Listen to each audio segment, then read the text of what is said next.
जय श्री कृष्णा।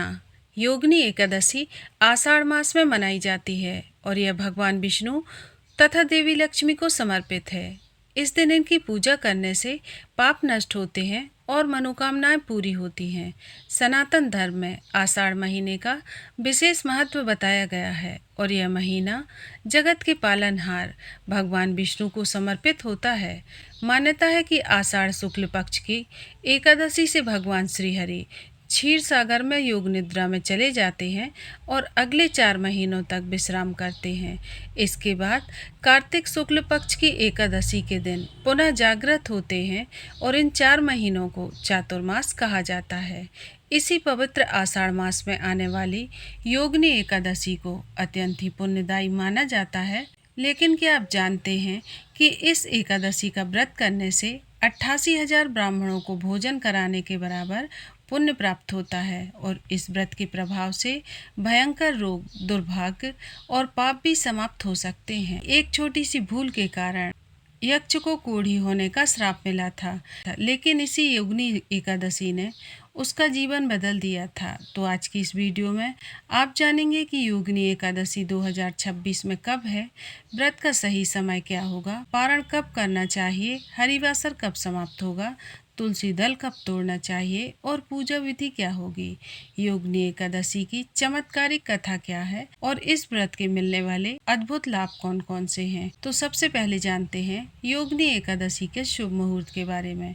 ज्योतिष गणना के अनुसार आषाढ़ मास के कृष्ण पक्ष की एकादशी तिथि 10 जुलाई 2026 को प्रातः 8:16 पर प्रारंभ होगी और 11 जुलाई 2026 को प्रातः 5:22 पर समाप्त होगी। उदय तिथि के अनुसार योगिनी एकादशी का व्रत 10 जुलाई 2026 शुक्रवार को रखा जाएगा। व्रत का पारण अगले दिन अर्थात 11 जुलाई 2026 शनिवार को किया जाएगा। पारण का शुभ समय दोपहर 1:50 से लेकर शाम 4:36 तक रहेगा। हालांकि पारण हरिवासर समाप्त होने के बाद में ही करना चाहिए। तो इस वर्ष हरिवासर 11 जुलाई को प्रातःकाल 10:30 तक रहेगा और इसलिए हरिवासर समाप्त होने के बाद ही व्रत का पारण करना शास्त्र सम्मत माना जाता है। पारण के पूर्व भगवान विष्णु को भोग अर्पित करें, तुलसी जल युक्त ग्रहण करें और फिर उसके बाद में सात्विक भोजन करके व्रत को पूर्ण करें। अब जानते हैं कि इस दिन बनने वाले शुभ योगों के बारे में। योगिनी एकादशी के दिन ध्रुति योग का निर्माण प्रातः 7:15 तक रहेगा और इसके साथ ही अभिजीत मुहूर्त दिन में 11:59 से दोपहर 12:54 तक रहेगा। यह समय भगवान विष्णु की विशेष कृपा, मंत्र जाप और संकल्प के लिए अत्यंत ही शुभ माना जाता है। वहीं सायंकाल गोधूली मुहूर्त लगभग 6:55 से 7:20 तक रहेगा और इस समय में तुलसी माता के समीप घी का दीपक जलाकर भगवान विष्णु का स्मरण अवश्य करें। ऐसा करने से घर में सुख समृद्धि, शांति और सकारात्मक ऊर्जा का आगमन होता है। इस वर्ष योगिनी एकादशी पर शिववास योग का भी विशेष संयोग बन रहा है। मान्यता है कि इस समय में भगवान शिव कैलाश पर विराजमान रहेंगे और इस अवधि में भगवान शिव का जलाभिषेक और पूजन करने से सुख, सौभाग्य, संतान सुख तथा शुभ कार्यों में सफलता प्राप्त होती है। अब जानते हैं 10वीं से द्वादशी तक पालन किए जाने वाले महत्वपूर्ण नियमों के बारे में। शास्त्रों में कहा गया है कि एकादशी का पूर्ण फल तभी प्राप्त होता है जब साधक 10वीं तिथि से संयम और सात्विकता का पालन करे। 10वीं के दिन लहसुन, प्याज, मांसाहार, मदिरा तथा तामसिक भोजन का सेवन नहीं करना चाहिए। क्रोध, झूठ, निंदा और विवाद से दूर रहना चाहिए। रात्रि में हल्का सात्विक भोजन करें और भगवान विष्णु का स्मरण करते हुए विश्राम करें। अब बात करते हैं तुलसी दल की। बहुत से लोग यह भूल कर देते हैं कि एकादशी के दिन तुलसी पत्ते तोड़ लेते हैं, लेकिन शास्त्रों में एकादशी के दिन तुलसी तोड़ना निषेध माना गया है। इसलिए योगिनी एकादशी की पूजा के लिए तुलसी दल 9 जुलाई 2026 को सूर्यास्त से पहले ही तोड़कर रख लेना चाहिए। तुलसी पत्र ग्रहण करते समय तुलसी माता से क्षमा याचना अवश्य करें। अब जानते हैं योगिनी एकादशी की संपूर्ण पूजा विधि। एकादशी के दिन ब्रह्म मुहूर्त में उठकर स्नान करें, स्वच्छ वस्त्र धारण करें। इसके बाद पूजा स्थल को शुद्ध करें और भगवान विष्णु और माता लक्ष्मी की प्रतिमा फिर चित्र को स्थापित करें। भगवान को पीले पुष्प, चंदन, तिल, धूप, दीप और तुलसी दल अर्पित करें। इसके बाद विष्णु सहस्त्र नाम, विष्णु चालीसा, श्रीमद् भगवद गीता पाठ करें और यदि संभव ना हो तो श्रद्धा पूर्वक ओम नमो भगवते वासुदेवाय मंत्र का जाप अवश्य करें।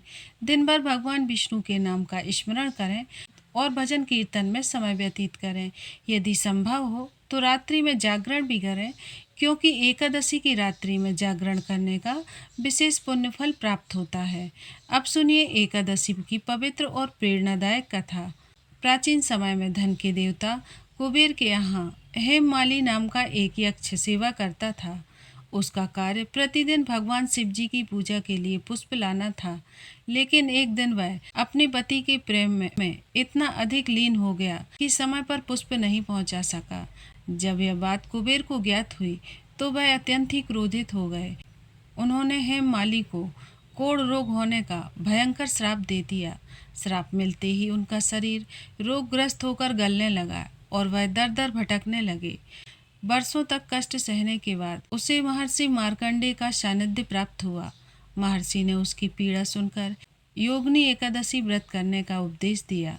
हेममाली ने पूर्ण श्रद्धा, भक्ति और नियम पूर्वक योगिनी एकादशी का व्रत किया। भगवान विष्णु की कृपा से उसका कोढ़ रोग समाप्त हो गया और वह पुनः सुंदर शरीर और सुख, सम्मान और समृद्धि को प्राप्त हुआ। यही कारण है कि योगिनी एकादशी को रोगों और पापों का नाश करने वाली एकादशी कहा जाता है। अब जानते हैं इस व्रत का महत्व। पद्म पुराण में बताया गया है कि योगिनी एकादशी का व्रत 88,000 ब्राह्मणों को भोजन कराने के समान पुण्य प्रदान करता है। इस व्रत से रोगों का नाश होता है, पाप कर्मों का क्षय होता है, मानसिक शांति प्राप्त होती है, भगवान विष्णु की विशेष कृपा प्राप्त होती है और अंततः मोक्ष का मार्ग प्रशस्त होता है। भक्तों, यदि आप योगिनी एकादशी का व्रत करने जा रहे हैं, श्रद्धा और नियम पूर्ण भक्ति के साथ भगवान श्री हरि का पूजन अवश्य करें। सच्चे मन से किया गया यह व्रत आपके जीवन में सुख, शांति, समृद्धि और सकारात्मक परिवर्तन ला सकता है। यदि आपको यह जानकारी पसंद आई हो तो वीडियो को लाइक करें, अपने मित्रों और परिवारजनों के साथ शेयर करें और चैनल प्रियंका धर्म ज्ञान को सब्सक्राइब करना ना भूलें। कमेंट में एक बार अवश्य लिखें, ओम नमो भगवते वासुदेवाय। जय श्री हरि विष्णु, जय श्री कृष्ण।